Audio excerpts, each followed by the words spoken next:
60 secondes expat. L'actu de la mobilité internationale. Préparé et présenté par Jeanne.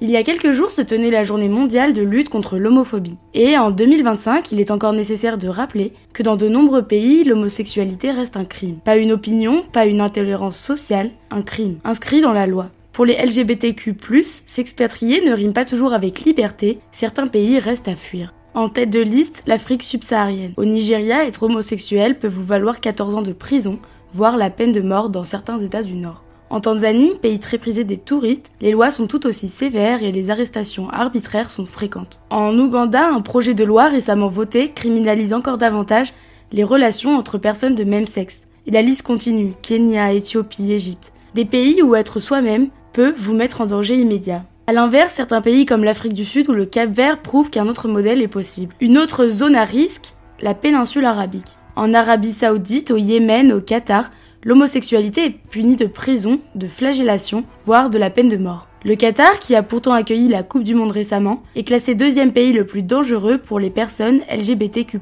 L'Iran, lui, applique la peine de mort pour les actes homosexuels. Enfin, certaines îles réputées pour leur tourisme paradisiaque sont elles aussi à éviter. Sainte-Lucie, Barbade, les Maldives ou encore la Jamaïque conservent des lois hostiles aux minorités sexuelles. Parfois héritées de la colonisation, parfois nourries des courants religieux, ces lois rendent tout simplement impossible une vie libre et digne pour les personnes concernées.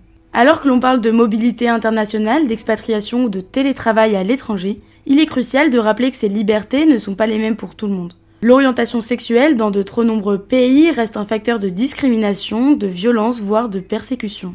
Si l'expatriation peut encore exposer les personnes LGBTQ+, à de réels dangers, elle peut aussi être une opportunité de vivre plus librement ailleurs. Certains pays prouvent qu'inclusion et respect ne sont pas des idéaux lointains, mais des réalités possibles. Alors oui, les inégalités persistent, mais le monde change. Et savoir où poser ses valises, c'est aussi une manière de choisir un cadre de vie à la hauteur de ses droits. Retrouvez 60 secondes expat en podcast sur françaisdanslemonde.fr